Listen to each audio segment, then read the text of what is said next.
জয় শ্রীকৃষ্ণ। আমার সকল সনাতনী বন্ধুদের জানাই অনেক শুভেচ্ছা। আজ আমি তোমাদের মাঝে গোত্র সম্পর্কে আলোচনা করব। আমরা যারা হিন্দু সম্প্রদায়ের মানুষ, তাদের কাছে এই গোত্রটা খুবই গুরুত্বপূর্ণ।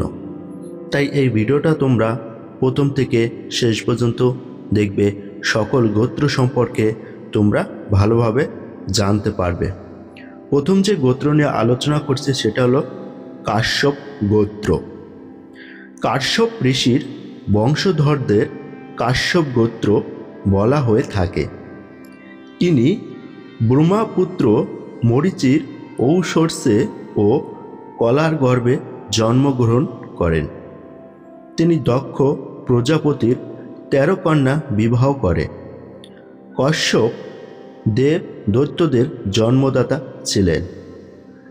কশ্যপ গোত্রের প্রবর ঋষিদের নাম কশ্যপ, অপসার, নৈদ্রুপ। এই ছিল গিয়া কশ্যপ যে গোত্র, এই গোত্র সম্পর্কে। এই গোত্র ঋষি কাশ্যপ, তার নাম অনুসারে এই গোত্রটার নামকরণ করা হয়েছে এবং তিনি 13টা কন্যা বিবাহ করেছিলেন। এরপর যে বংশ নিয়ে আলোচনা করব সেটা হলো বাচ্ছ গোত্র। বাচ্ছ ঋষির বংশধরদের বলা হয় বাচ্ছ গোত্র।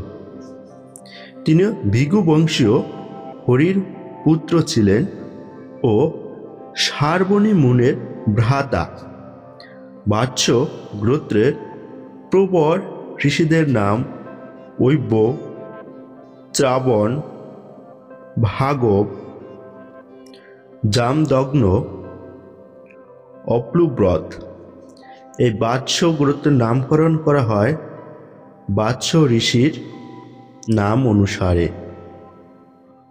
এরপর যে গোত্রটা নিয়ে আমি আলোচনা করব সেটা হলো শিব গোত্র। নাথ বা দেবনাথ যোগীদের বলা হয় শিব গোত্র। ভগবান শিবের কণ্ঠ হতে এদের সৃষ্টি। শিব গোত্রের প্রবর ঋষিদের নাম শিব, শম্ভু, সরস, ভূধর, অপ্লাবত। ভগবান শিবের কণ্ঠ হতে এই শিব গোত্র এদের উৎপত্তি হয়েছে। এরপর আছে ধন্বন্তরী গোত্র। ধন্বন্তরী ঋষির বংশধরদের বলা হয় ধন্বন্তরী গোত্র। যিনি একজন বৈদ্য তথা সুচিকিৎসক ছিলেন। সমুদ্র মন্থনে তার উৎপত্তি হয়। এই গোত্রের প্রবর ঋষিরা হলেন গৌতম, অপসার, অঙ্গিরস, ভাস্পর্ত, নৈদ্রুপ।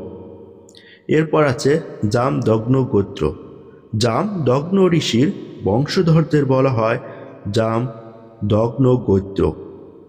তিনি ছিলেন পরশুরামের ভ্রাতা। এই গোত্রের প্রবর ঋষিরা হলেন জামদগ্ন, বশিষ্ঠ, ঐব্য। বৃদ্ধি গোত্র। বৃদ্ধি ঋষির বংশধরদের বলা হয় বৃদ্ধি গোত্র। এই গোত্রের প্রবর ঋষিদের নাম ক্রু, অঙ্গিরস, ভাস্পর্তা। বৃদ্ধ ঋষির নাম অনুসারে এই বৃদ্ধি গোত্র। কৌণ্ডল্য গোত্র। কৌণ্ডল্য ঋষির বংশধরদের বলা হয় কৌণ্ডল্য গোত্র।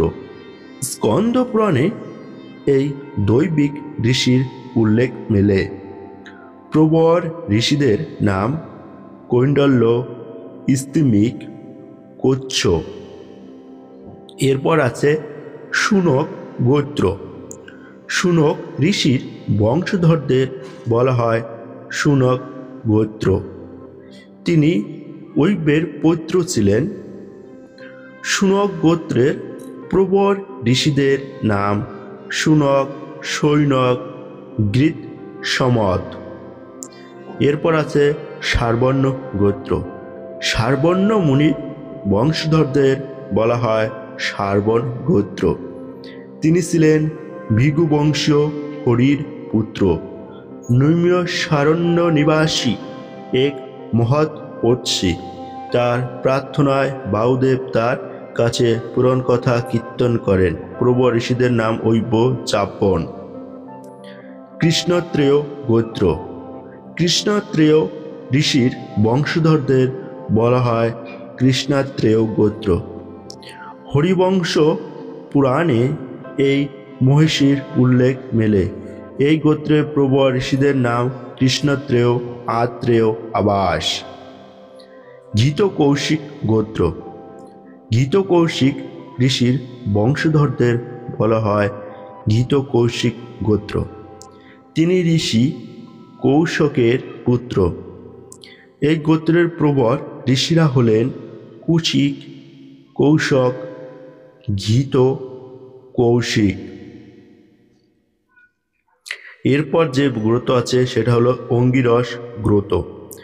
অঙ্গিরস মুনির বংশধরদের বলা হয় অঙ্গিরস গ্রত। তার পিতা ঋষি অঙ্গিরা ছিলেন সপ্ত ঋষির একজন। এই গোত্রের প্রবর ঋষিরা অঙ্গিরস, বশিষ্ঠ, বাহস্পর্ত। গর্গ গোত্র। গর্গ ঋষির বংশধরদের বলা হয় গর্গ গোত্র। জ্যোতির্বিদ গর্গ যাদব বংশের কুলগুরু ছিলেন। তার পুত্রী গার্গী ছিলেন গার্গী সংহিতা রচয়িতা। এরপর আছে আলম্যান গোত্র। আলমান ঋষির বংশধরদের বলা হয় আলমান গোত্র। ইনি একজন বৈদিক ঋষি ছিলেন। আলমান গোত্রের প্রবর ঋষিদের নাম আলমান, শঙ্কায়ন, শাক্তয়ন। এই আলমান ঋষির বংশধর বলা হয় আলমান গোত্র, যিনি বৈদিক ঋষি ছিলেন। এই ছিল আজ গোত্র সম্পর্কে আলোচনা। ভিডিওটা ভালো লাগলে অবশ্যই চ্যানেল সাবস্ক্রাইব করবে।